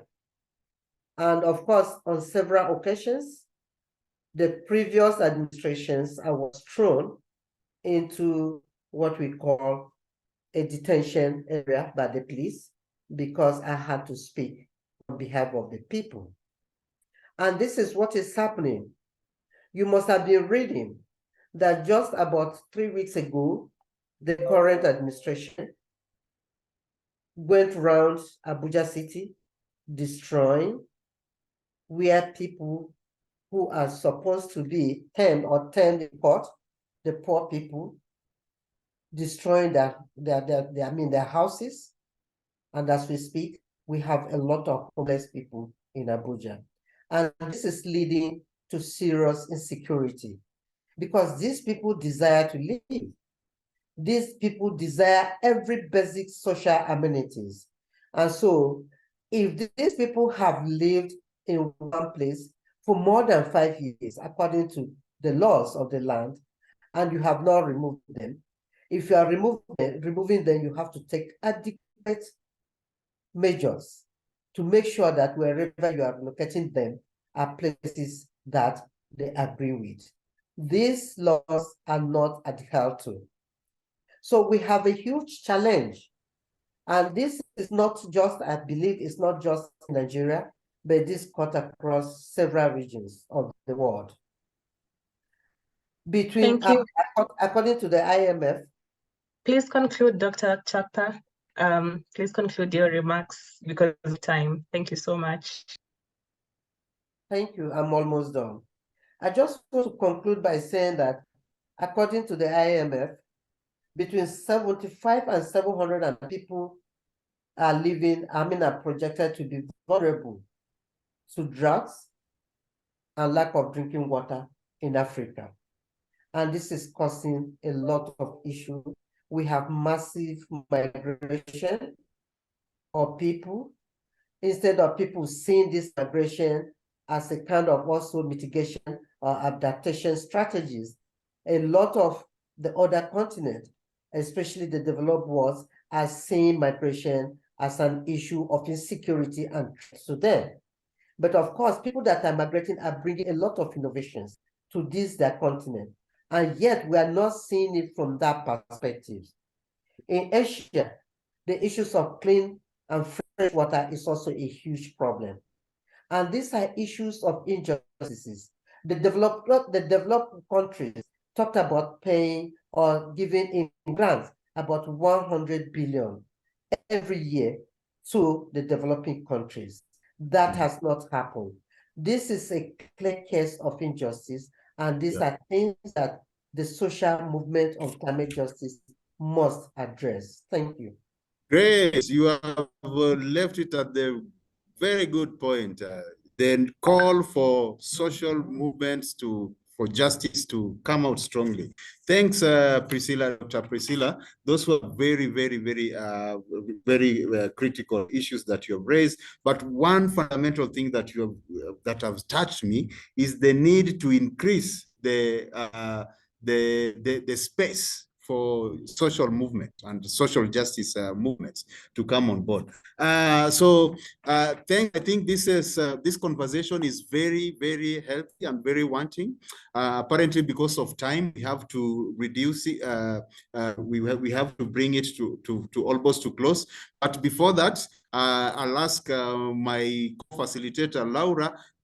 Did you hear what have just emerged from the conversation, and what are some of the questions that you've gotten from some of the people posting on the chat? Yeah, and also as Laura comes, anybody with question? I've seen Maria. Anybody, please raise your hand so that we can take numbers, so that we can wrap it up in a better way. Over to you, Laura. I've been, yes, following the chat. I mean, everyone's regions are so different that there's an echo of visibility and being able to advocate and having more communication around that. So that's a common thread that I've been observing in the chat. Okay, great. Okay, so Marie, you have a question or comments? Welcome, Marie. Gracias, muchas gracias. Quería hacer una pregunta a Diana. Aquí estamos organizando en HIC América Latina, con sede en México, un evento para el mes de In noviembre. Latin America, in Mexico, we are organizing an event in how communities are resisting to climate change and what are the alternatives that they are giving to it. But when I try or when some terminologies are used that imposed by, let's say, the international bodies that are discussing climate change with all the risks that Enrique has lighted that they don't want to see who is responsible or liable for. But when we're talking about the adaptation of communities, as Adriana has mentioned, they're either not at risk of falling with these concepts under the idea that, well, there's nothing else that to adapt yourself. This is a question that is related to the narrative. And I would like to know if in other countries, in other regions, are there any similar debates? Thank you. Thanks for that question. Are there similar debates in other regions and in any country? Who else wants to? A ver, en otros países están teniendo este tipo de Anyone discusión else acerca has de a las question tecnologías y de or a esa comment? I adaptación. think the ¿Quieren English channel ustedes still has hacer algún Spanish comentario? interpretation. ¿Tienen ustedes alguna pregunta? If she can switch the channel to Spanish, that would be ideal. Sorry to interrupt. I just heard that the Disculpen por la Spanish interpretation interrupción, is pero still parece on the English channel. So if you could jump back to the Spanish channel, that's great. Thank you. Okay, as we switch, I see Hastings, Isadora. You have a question or a comment?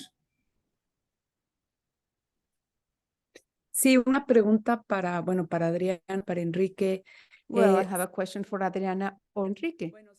I would like to know, I know that there has been so much pressure done with the governments, normally with climate change on the UN, and they are addressing these demands that are there putting forward to the governments in order to regulate the production levels, controlling the production of industries in order to reduce emissions. But is there a map or how are we following or the other sector? The one is that it's fully producing and issuing these emissions. And is there a mapping on this industry that Enrique was mentioning that are those that are producing the highest number of emissions, so we can have very clear who they are with names and have a map of this industry and not just make it visible. Yeah, so but to start an action to be really demanding them to reduce but directly to those industries.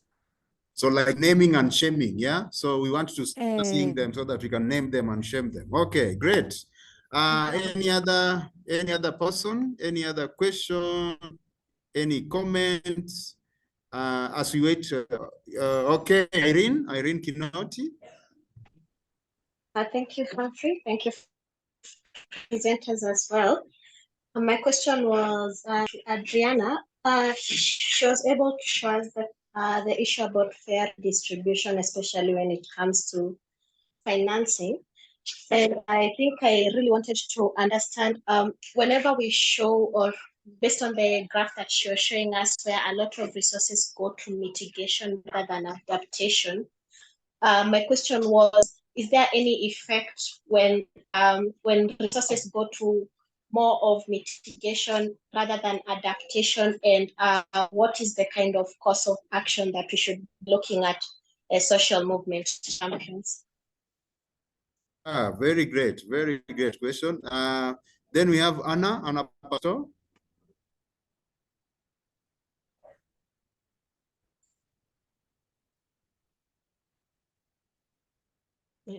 Gracias, Humphrey. Simplemente Thank you, quería Humphrey.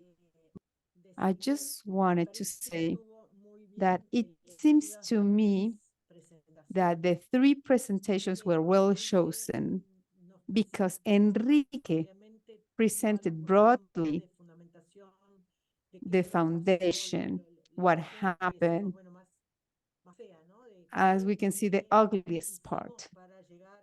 What we did in order to make it all this was to this climate change. Then Adriana presented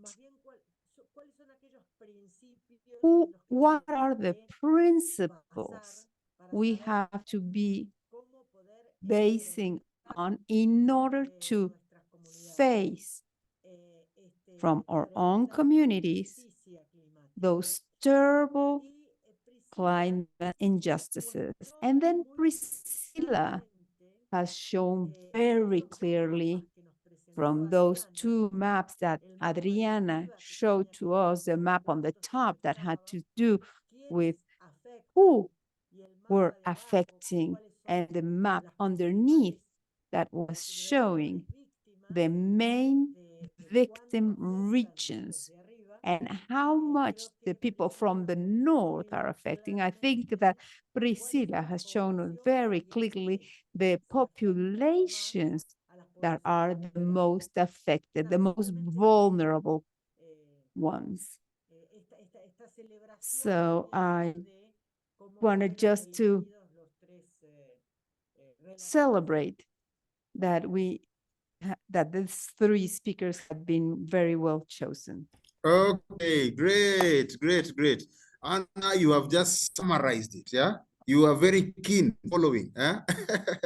But on that note, let me invite Enrique. Are there debates happening in other continents? For Adriana, is there a map showing some of this extractive, and how can we start naming them and shaming them?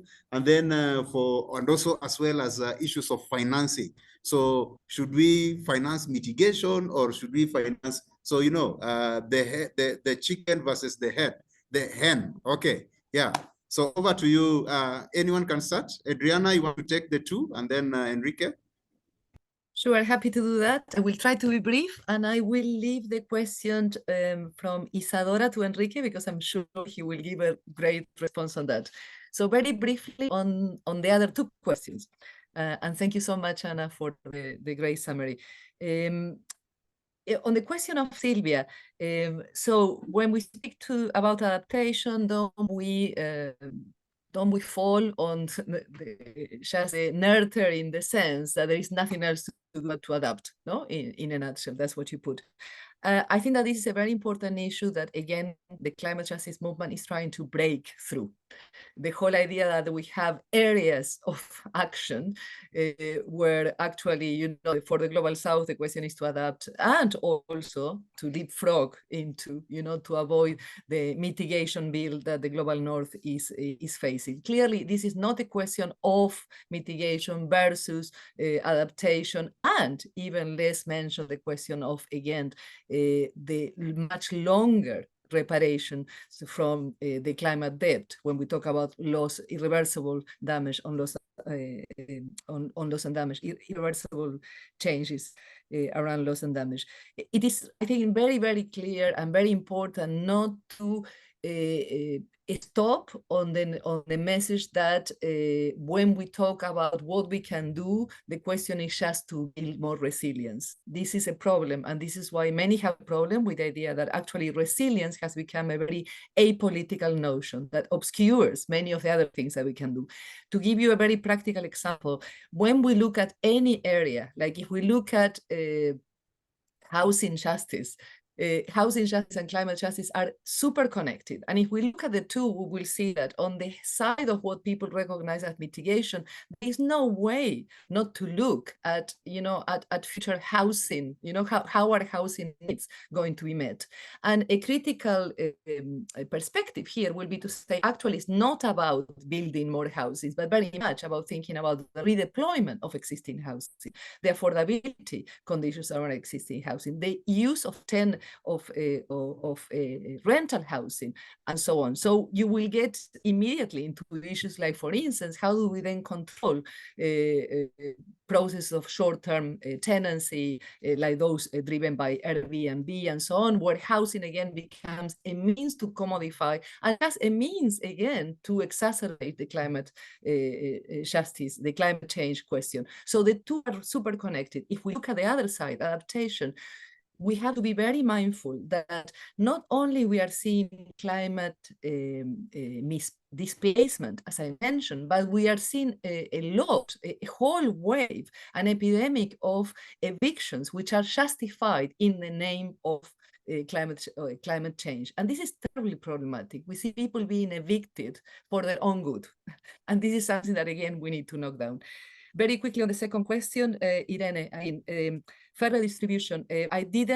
Although I talk more about resources, I don't think that fair redistribution only means resources. Again, it's not a question of mitigation versus adaptation or even loss and damage reparation, but much more about thinking completely different about any of the sectors. And another key area for redistribution has to do with care.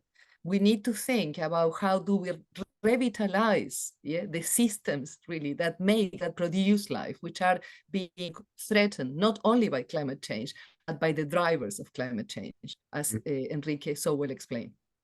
Okay, awesome. Enrique, are there conversations happening in other continents? Are there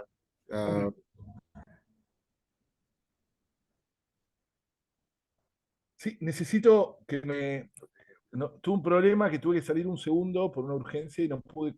si me puedes repetir la pregunta. I had an issue. Could you please repeat the question? Because I had to step out. Yeah, so the question is, are there other conversations happening in other continents as far as what you presented are concerned? Now, there are other conversations happening. Si puedo también participar, Enrique, otra pregunta muy importante de Isadora. Another very important question from Isadora has to do with what is the system or the mechanisms in order to identify those that are responsible. That is the question that Isadora has raised. Is there a process that will enable us to identify them so we can shame them? En términos socioambientales, me está escuchando de nuevo a mí. The great debate, the great discussion going on social, environmental, is energy transition. That is the theme of the moment. We are quite concerned with that because it is a concept that is in dispute. There are two energy transitions that are fighting each other. One, corporate, market-driven, from the north to the south. And the south is the area that has to be sacrificed because it is the one that we provided with the raw materials. We are sacrificing our territory, so each people of the US will be entitled to have the two SUV, the electric vehicles, the EVs, or an European will have their EV, or the one that we are in dispute at fair solidarity, energy transition thought from the south to the south that will be generating a lot of jobs, but it should be in solidarity, energy for women, for what purpose? And we are quite concerned because that is a huge topic, the topic that is being discussed in our organizations with the North. What is the process of decarbonization? Any policies that will be reducing carbonization? That's good. But what is the impact at a local and regional level? The thing is that they are going in depth of a green extractivism, a green, whatever name they put on.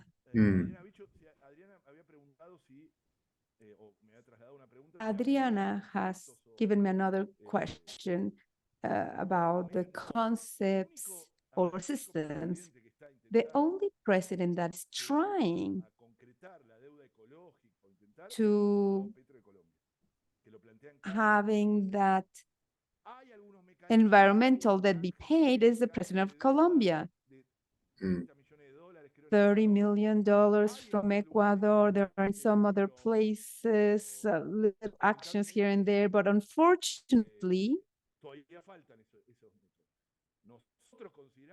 we consider that we need to quantify environmental losses.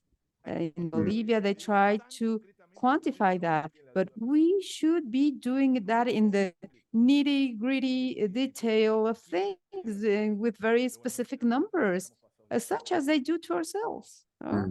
Okay. Great, Enrique.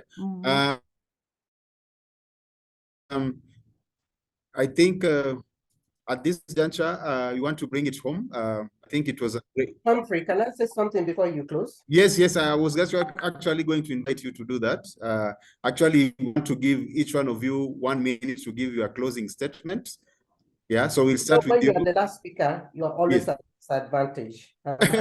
No. It's okay. Just have your closing remarks. I just want to say that today, a conference, a high-level conference is taking place in Germany, or took place in Germany, on green climate finance, second replacement.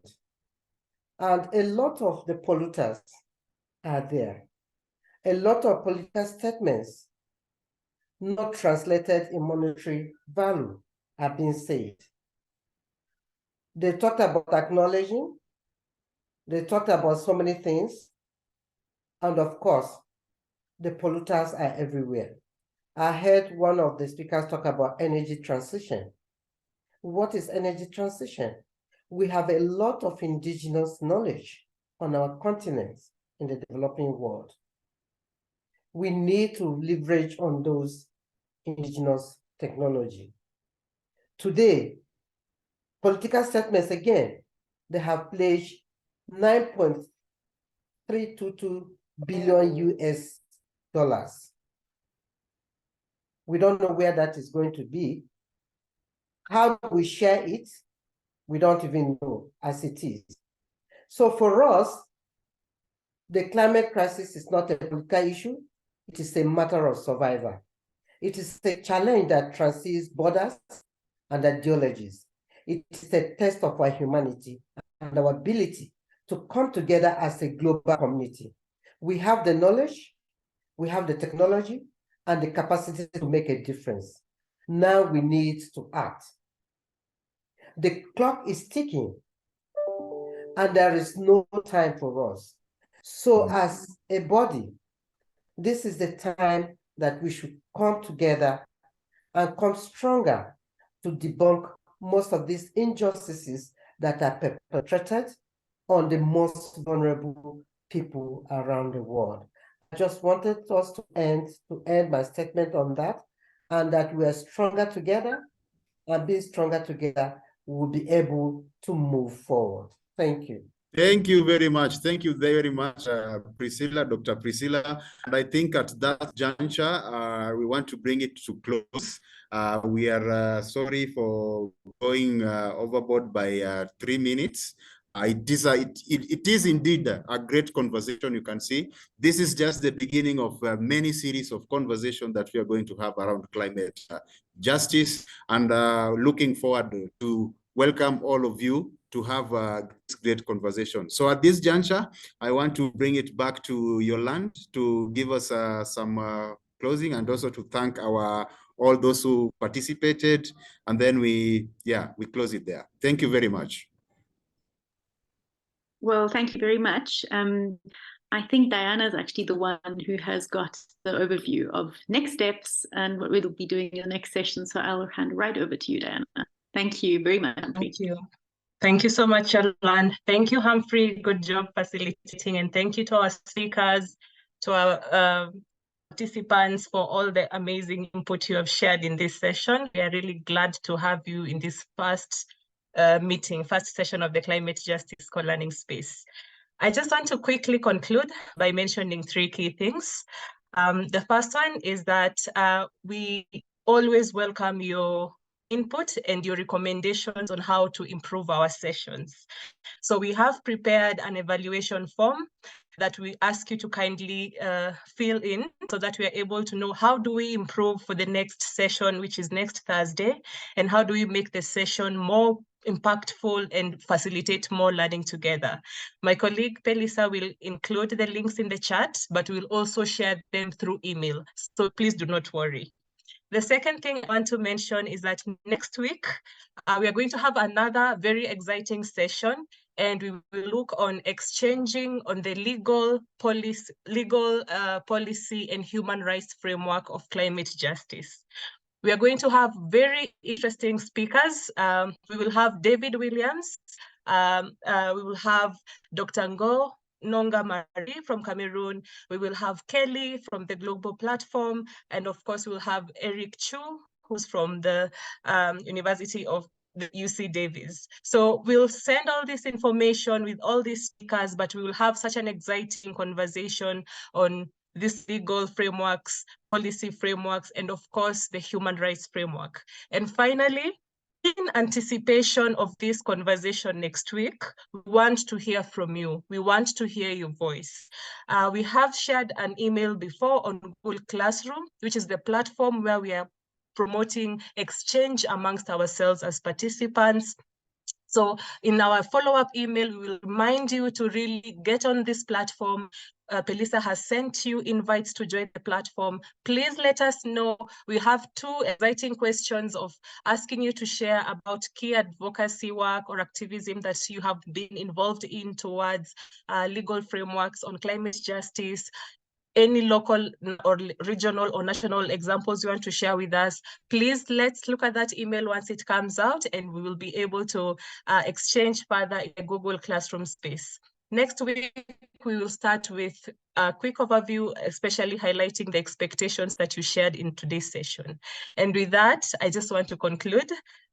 We have gone 12 minutes over time, apologies, but the conversation was just too sweet to pause. So we appreciate your time, we appreciate your input. And as we conclude, if you can please turn on your camera, let's take a family photo, a quick family photo.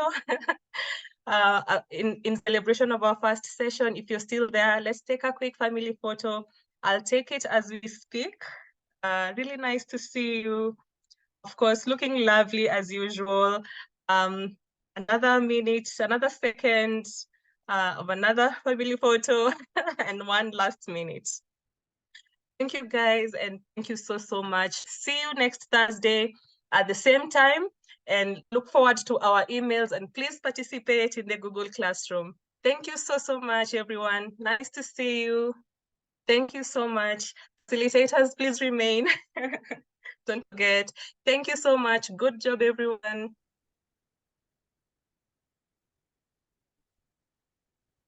Bye-bye.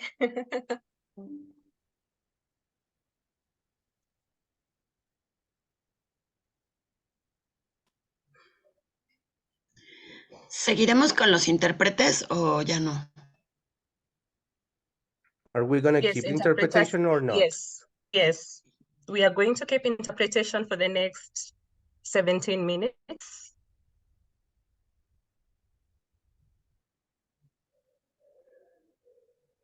Thank you so much. Thank you so much, everyone. See you next week.